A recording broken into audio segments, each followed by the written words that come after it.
আসসালামু আলাইকুম। Easy এডুকের online টিউটোরিয়ালের ইংরেজি দ্বিতীয় পত্রের ক্লাসে তোমাদের সবাইকে স্বাগতম।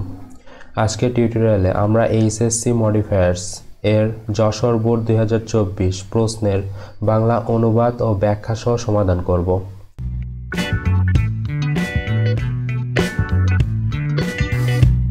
ফার্স্ট সেন্টেন্স দেখো, Kazi Nazrul Islam is one of best poet Bengal has produced.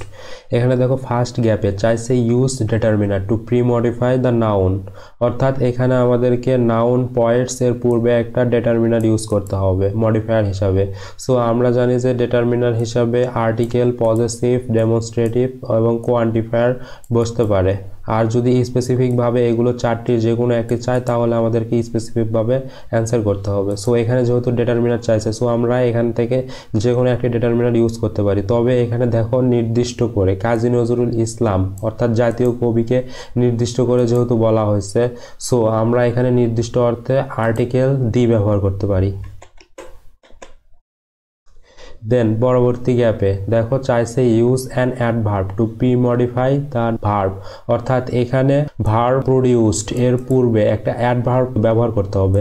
So এখানে যদি আমরা সঙ্গতিপূর্ণ একটা অ্যাডভার্ব ইউজ করি তাহলে করতে পারি দেখো এভার। দেন দেখো পরবর্তী সেন্টেন্স, রাইটার একজন লেখক, he contributed to many branches of Bangla literature, সে বাংলা সাহিত্যের অনেক শাখায় অবদান রেখেছেন। দেখো এখানে চাওয়া হয়েছে use an adjective to pre modify the noun, অর্থাৎ এখানে রাইটার নাউনের পূর্বে আমাদের একটি অ্যাডজেক্টিভ ইউজ করে রাইটার নাউনকে মডিফাই করতে হবে। সো আমরা এখানে সঙ্গতিপূর্ণ গ্রেট বা ভার্সাটাইল অ্যাডজেক্টিভ ইউজ করতে পারি। দেন দেখো পরবর্তী সেন্টেন্স, হাউএভার যাই হোক, it is his poems and songs that earned him the reputation, তার কবিতা এবং গান তাকে খ্যাতি অর্জন করে দিয়েছে। অর্থাৎ দেখো এখানে ডি নাম্বার গ্যাপে চাইছে প্রি মডিফাই দ্য নাউন, অর্থাৎ আমাদের রেপুটেশন নাউনকে একটা অ্যাডজেক্টিভ নিয়ে প্রি মডিফাই করতে হবে। সো আমরা এখানে যদি সঙ্গতিপূর্ণ অ্যাডজেক্টিভ নিতে চাই নিতে পারি হিউজ বা গ্রেট। যেহেতু আমরা পূর্বের সেন্টেন্সে গ্রেট মডিফায়ার্স নিয়েছিলাম, সো আমরা এখানে হিউজ নিলাম। দেন দেখো পরবর্তী সেন্টেন্স, থ্রো হিজ রাইটিং, তার লেখনির মাধ্যমে Nazrul aimed the society because he was travel by old values and religious superstition. এখানে দেখো প্রদত্ত ই নাম্বার গ্যাপে চাওয়া হয়েছে use an infinitive to post modify the verb, অর্থাৎ এখানে ভার্ব এইমড এর পরবর্তীতে আমাদের একটা ইনফিনিটিভ দ্বারা ভার্ব এইমডকে মডিফাই করতে হবে। সো আমরা এখানে সঙ্গতিপূর্ণ একটা ইনফিনিটিভ নিয়ে দেখো নিতে পারি টু রিফর্ম, যার অর্থ দাঁড়ায় দেখো নজরুল সমাজের সংস্কারের লক্ষ্য নিয়েছিল। পরবর্তী গ্যাপে চাওয়া হয়েছে প্রি মডিফাই দ্য ভার্ব, অর্থাৎ এখানে ট্রাভেলড ভার্বের পূর্বে আমাদের একটা অ্যাডভার্ব নিতে হবে। সো আমরা এখানে সঙ্গতিপূর্ণ একটা অ্যাডভার্ব যদি নিই দেখো নিতে পারি গ্রেটলি, যার অর্থ দাঁড়ায় দেখো তিনি পুরনো মূল্যবোধ এবং ধর্মীয় কুসংস্কারের দ্বারা প্রচণ্ড কষ্ট পেয়েছিলেন।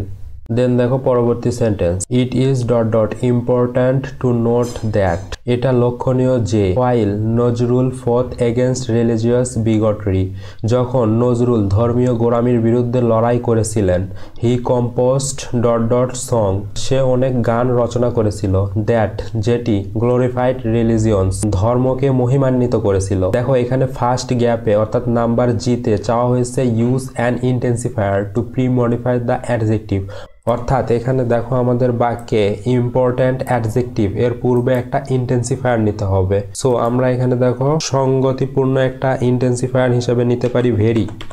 পরবর্তী গ্যাপে অর্থাৎ নাম্বার এইসে চাওয়া হয়েছে ইউজ আর determiner to pre modify the noun, এখানে দেখো ডিটারমিনার চাওয়া হয়েছে। আর আমরা পূর্বে আলোচনা করেছিলাম যে ডিটারমিনারের মধ্যে অন্তর্গত আর্টিকেল, পজেসিভ, ডেমনস্ট্রেটিভ এবং কোয়ান্টিফায়ার, অর্থাৎ এখানে যেহেতু সংস পরবর্তীতে প্লুরাল নাউন, আর প্লুরাল নাউনের পূর্ববর্তী আমরা ডিটারমিনার হিসাবে নিতে পারি মেনি। দেন দেখো পরবর্তী গ্যাপে চাওয়া হয়েছে প্রি মডিফাই দ্য ভার্ব, অর্থাৎ এখানে গ্লোরিফাইড ভার্ব এর পূর্বে আমাদেরকে একটা অ্যাডভার্ব নিয়ে প্রদত্ত ভার্বকে মডিফাই করতে হবে। সো আমরা এখানে অ্যাডভার্ব হিসাবে নিতে পারি রিয়েলি বা গ্রেটলি। পূর্বের সেন্টেন্সে আমরা যেহেতু গ্রেটলি নিয়েছিলাম, সো আমরা এখানে রেলি নিলাম। দেন দেখো সর্বশেষ সেন্টেন্স, স্যাডলি দুঃখজনকভাবে a or an disease untimely ended his literary career in his early 40s। এখানে দেখো যে নাম্বারে চাওয়া হয়েছে প্রি মডিফাই দ্য নাউন, অর্থাৎ এখানে নাউন ডিজিজ এর পূর্বে আমাদেরকে একটা অ্যাডজেক্টিভ নিয়ে নাউনকে মডিফাই করতে হবে। সো আমরা এখানে সঙ্গতিপূর্ণ নাউন হিসেবে নিতে পারি ইনকিউরেবল বা ক্রনিক,